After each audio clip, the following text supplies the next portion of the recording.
We're blessed to have you here in Morocco, in the city of Fez, and it would be our honor for you to deliver a message regarding Hijrah, particularly for Muslims currently living in the West. Barakallahu feek, Sheikh.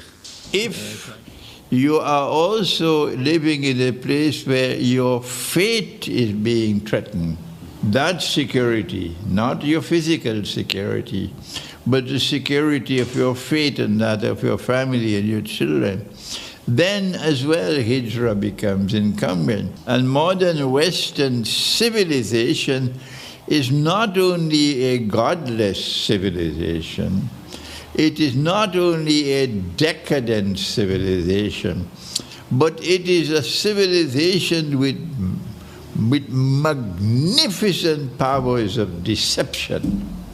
Oh yes, unsurpassed powers of deception. And it is not content to live a godless and decadent way of life, but it is hell-bent on transforming the rest of mankind to be carbon copies of themselves. Thank you, Samir, for the effort you have made in inviting me to be here. And as I come to Morocco, I find myself falling in love with Morocco, yes. Falling in love with Morocco. The subject of Hijrah is one which is critically important wherever believers are facing persecution and do not have the strength and the power to be able to protect themselves. It was because in Mecca there were those people who were slaves and semi-slaves and could not be protected by the tribe because of tribal law.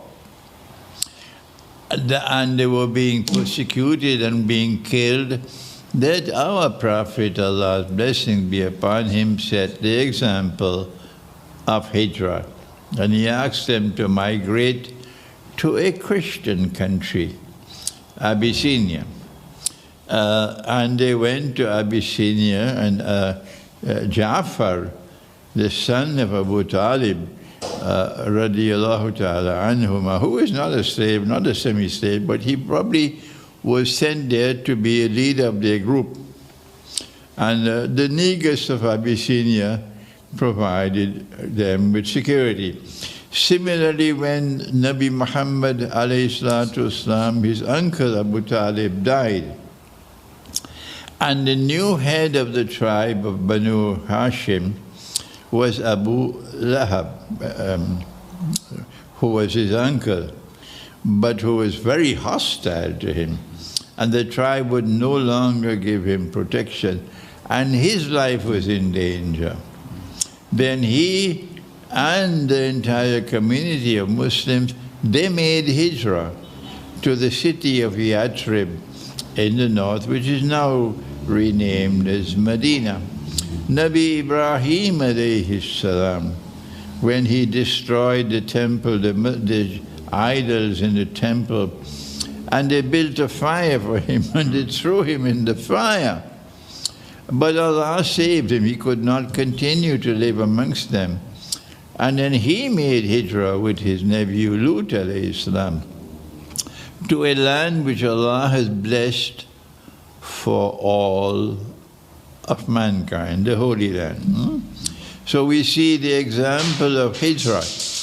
If you are also living in a place where your fate is being threatened, that security, not your physical security, but the security of your fate and that of your family and your children, then as well Hijrah becomes incumbent.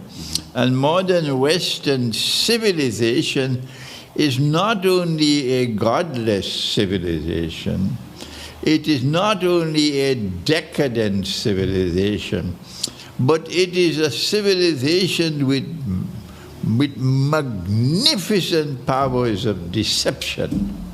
Oh yes, unsurpassed powers of deception.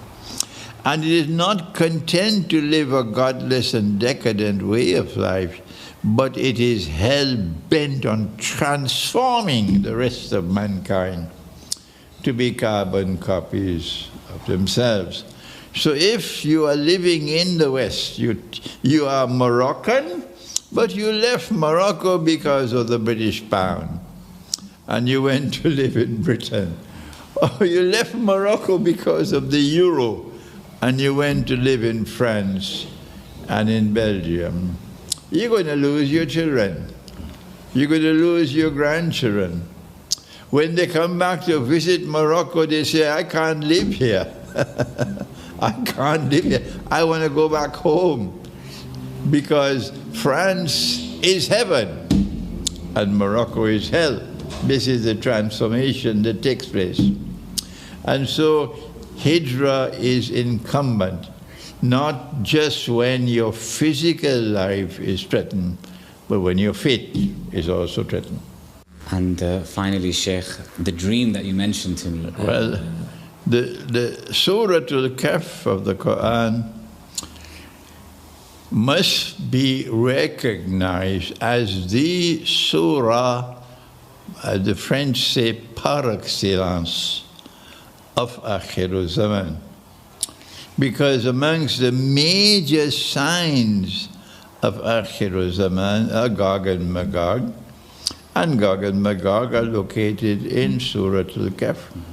Among the major signs of Akhir Zaman is Dajjal. And Dajjal is mentioned not by name, so you have to think to be able to penetrate and to recognize, but we don't have the time to do that exercise now. But I've done it in my book, Surat Al-Kahf and the Modern Age. But before I wrote that book, when I was on the way of trying to develop Islamic eschatology, it was 2001, and I was in South Africa with my wife, Aisha. And we were guests in a home, and we had lunch. And our host gave us a bedroom where we could rest, because in the evening there was a lecture. And there were two separate beds, single beds, so my wife was sleeping in one and I was sleeping in the other. And when I was asleep, I had a dream which was a vision. And in that dream, I saw Nabi Muhammad sallallahu ta'ala alayhi wa sallam. And I was standing behind him, so I could not see his face. And someone came to him and asked him a question about Surah Al-Kahf. And I heard the Prophet, Allah's blessing be upon him, answering the question. But when he was finished answering the question, I then asked very, very politely, O Messenger of Allah, can I ask a question? And he gave me permission. And then I said, O Messenger of Allah, in answering that question about Surah Al-Kahf, you said this and you said that and you said that, but you did not say this and you did not say that and you did not say that. And he smiled. And he said, you have been blessed with the knowledge of Surah Al-Kahf. This was a dream. This was more than 20 years ago. You've been blessed with the knowledge of Surah Al-Kahf. This was a true dream, because after having this dream, I then went on to write, some 5 years later, Surah Al-Kahf in the Modern Age, and there are people whose lives were changed because of that book. I wrote after that an Islamic view of Gog and Magog in the modern world. I wrote after that a tafsir, or a commentary on Surah Al-Kahf. And also I wrote several books on Dajjal since that dream.